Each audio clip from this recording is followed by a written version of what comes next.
వరంగల్ జిల్లా మాల సంఘాల జేఏసీ ఆధ్వర్యంలో ఈ ప్రెస్ మీట్కి వచ్చినటువంటి ఎలక్ట్రానిక్ మీడియా, ప్రింట్ మీడియా మిత్రులకి మరియు మమ్మల్ని రాష్ట్ర జేఏసీని ఆహ్వానించినటువంటి మా వరంగల్ మాల సంఘాల నాయకులకి, మహిళలకి, విద్యార్థులకి అందరికీ కూడా పేరు పేరున జై మాల, జై భీమ్. ముఖ్యంగా ఈరోజు ఉమ్మడి వరంగల్ జిల్లాకి రావడంలో ప్రధాన ఉద్దేశం, మీకు తెలుసు, సుప్రీంకోర్టు గైడ్లైన్స్ ఇచ్చిన తర్వాత ముఖ్యమంత్రి రేవంత్ రెడ్డి అసెంబ్లీలో ఆ సుప్రీంకోర్టు గైడ్లైన్స్ను అధ్యయనం చేయకుండా నేను వర్గీకరణ చేస్తున్నా అని చెప్పేసి ప్రకటించినటువంటి తీరుని యావత్ తెలంగాణలో ఉన్నటువంటి మాల సామాజిక వర్గంతో పాటు అన్ని కులాలు కూడా చాలా దిగ్భ్రాంతికి లోనైన విషయాన్ని గుర్తు చేస్తూ ఉన్నాను. సుప్రీంకోర్టు గైడ్లైన్స్ని అధ్యయనం చేసిన తర్వాత శాస్త్రీయంగా 59 కులాలకి రిజర్వేషన్లను సమానంగా పంపిణీ చేయడంలో కాంగ్రెస్ పార్టీ ఫెయిల్ అయిపోయిందని చెప్పేసి మేమైతే భావిస్తూ ఉన్నాం. రేవంత్ రెడ్డి గారు మంత్రులతో కమిటీ వేశాడు, షమీమ్ అఖ్తరు కమిషన్ వేశాడు. మంత్రుల కమిటీ కానీ షమీమ్ అఖ్తర్ కానీ అన్ని జిల్లాలలో పర్యటించి ఆ జిల్లాలో ఉన్న 59 కులాలు ఈ 78 సంవత్సరాలలో విద్యా ఉద్యోగ రంగంలో ఏ విధంగా అభివృద్ధి చెందాయో ఒక లోతైనటువంటి అధ్యయనం చేసి ఏ సామాజిక వర్గాలకు రిజర్వేషన్లు ఇప్పటి వరకు అందుకోలేదో ఆ సామాజిక వర్గాలకు ముందుగా ప్రయారిటీ ఇచ్చి వారు అందరికీ న్యాయం జరిగే విధంగా చేసి ఉంటే ఈరోజు మాల సంఘాలు, లేకపోతే మా మాల విద్యార్థులు, మా మాల నిరుద్యోగులు, మా ఉద్యోగస్తులుగా ఉన్న వాళ్లకు ప్రమోషన్లలో ఈ 1 ఇయర్లో అసలు ప్రమోషన్లు లేవు, ఉద్యోగాలు లేవు, విద్యా అవకాశాలు లేకుండా మమ్మల్ని తడిబట్టతో గొంతు కోసినటువంటి రేవంత్ రెడ్డికి వ్యతిరేకంగా మొత్తం యావత్ తెలంగాణలో ఉన్నటువంటి మాల సామాజిక వర్గం ఈరోజు ఆలోచన చేయాలని చెప్పేసి ఈ యొక్క వరంగల్ జిల్లాకు రావడంలో ప్రధాన ఉద్దేశం.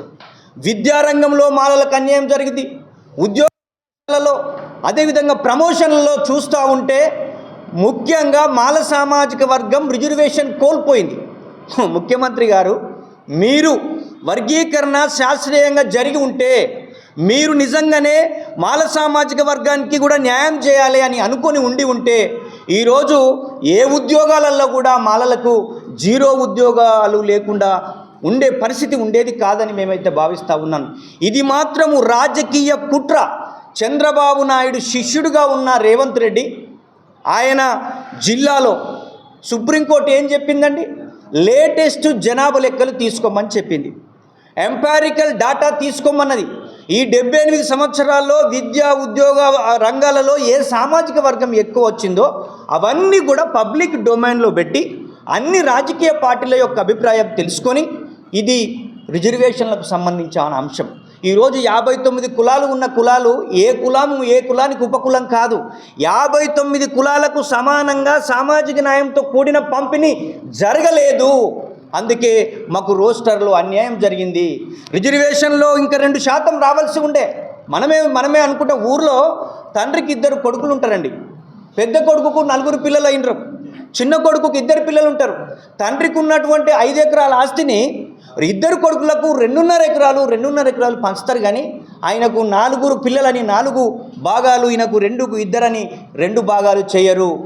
నీవు చేసిన వర్గీకరణ వల్ల మాల సామాజిక వర్గం మీద కక్షతో చేశావా, లేకపోతే కాంగ్రెస్ పార్టీలు ఉన్న బట్టి విక్రమార్క, వివేకునకు సీఎంగా పోటీ పడతారని చేశావో, ముఖ్యంగా రేవంత్ రెడ్డి మాలల మీద కుట్ర పన్నావు, మాకు రిజర్వేషన్ లేకుండా చేశావు. అందుకే ఈరోజు తెలంగాణ రాష్ట్ర మాల సంఘాల జేఏసీగా అన్ని జిల్లాలు తిరుగుతూ మా విద్యార్థులను, మా యువకులను, మా మాల సంఘాలను, మాల మహిళలను ఈరోజు అందరినీ కలుస్తున్నాం.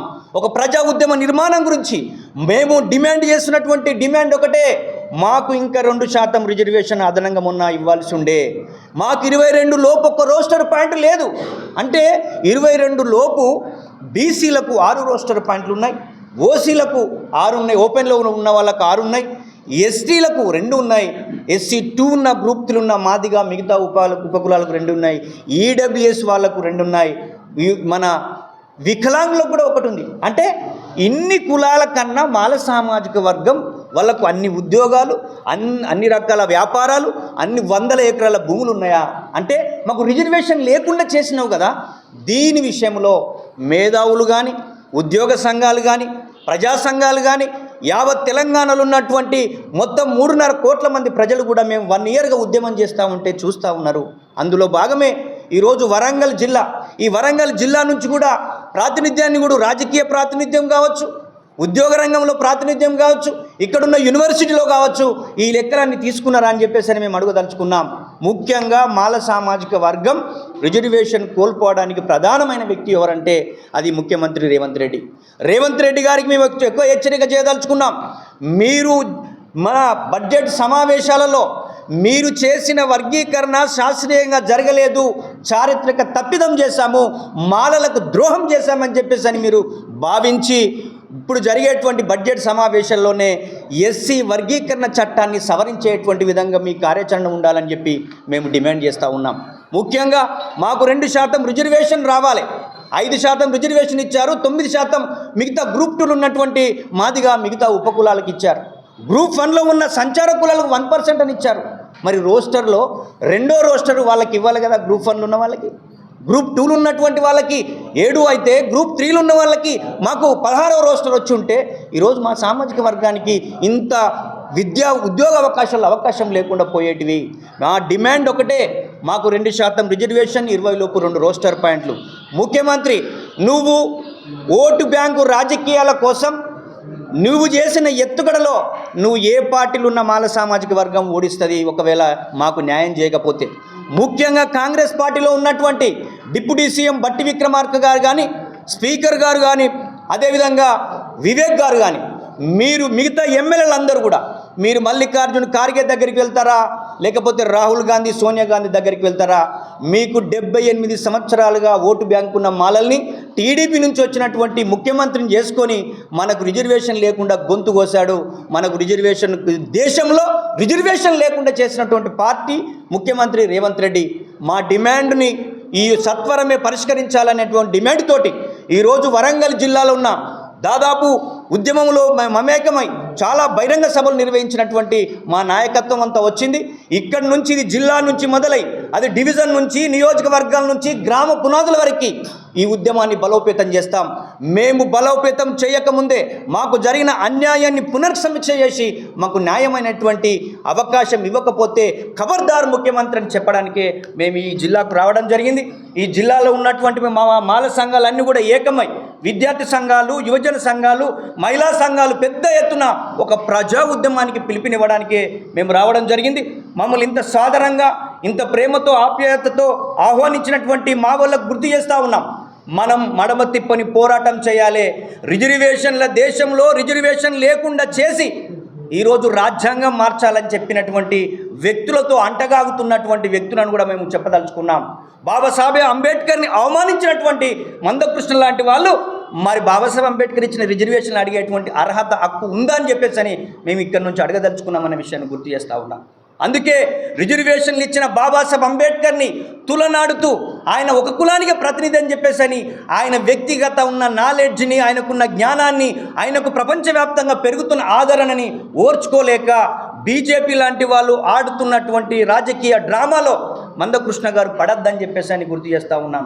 నిజంగా నువ్వు అంబేద్కర్ వాదివైతే మాలలను, మాదిగలను కూర్చుండబెట్టి సామాజిక న్యాయం శాస్త్రీయంగా జరగాలని కోరుకునేటువంటి వాడివి కదా అని ఆయన గుర్తు చేస్తూ ఉన్నాం. ఆయన అంటాడు కదా, ఏ సామాజిక ఉద్యమం జరిగినా నేను ఉంటా అని చెప్పేసి. మరి ఈరోజు మాల సామాజిక వర్గంతో పాటు 26 కులాలకు విద్యా ఉద్యోగ రంగంలో 0% ఉద్యోగాలు ఉంటే ఎందుకు అడుగుతలేడని చెప్పేసి ప్రజా ఉద్యమకారుడే చెప్పబడుతున్నటువంటి మందకృష్ణను కూడా మేము అడగదలుచుకున్నాం. అందుకే ఈ వరంగల్ జిల్లాలో ఉన్న మా మాల సామాజిక వర్గం కూడా మీరు కూడా భయపడకుండా ప్రజా ఉద్యమాన్ని నిర్మాణం కాండి. దేని చూస్తూ ఉన్నా 30-40 సంవత్సరాలుగా ఈ జిల్లా నుంచి రాజకీయ ప్రాతినిధ్యం లేదు, ఒక నామినేటెడ్ పదవి లేదు, ఒక ఎమ్మెల్యే పదవి లేదు, ఒక ఎంపీ పదవి లేదు. మరి ఈరోజు జనాభా అత్యంత 2%, 3% ఉన్నటువంటి వాళ్ళు అసెంబ్లీలలో ఉన్నారు, శాసన మండలిలో ఉన్నారు, ఎంపీలుగా ఉన్నారు. దీన్ని కూడా మనం పునరాలోచన చేయాల్సినటువంటి అవసరం ఉంది. ఈ వరంగల్ జిల్లా నుంచి ఒక ప్రజా ఉద్యమం మారాలి, అది రాజకీయ ఉద్యమంగా మారాలి. మనకు రిజర్వేషన్ లేకుండా చేసిన కాంగ్రెస్ పార్టీని ఖతం చేయాలని చెప్పేసి ఈ యొక్క ఉమ్మడి వరంగల్ జిల్లా ప్రజలకి విజ్ఞప్తి చేస్తూ మమ్మల్ని ఇంత పెద్ద ఎత్తున పిలిచిన మీ అందరూ కూడా పేరు పేరున జై మాల, జై భీమ్. నా పేరు మాందల భాస్కర్, తెలంగాణ రాష్ట్ర మాల సంఘాల జేఏసీ చైర్మన్. ఇప్పుడు మా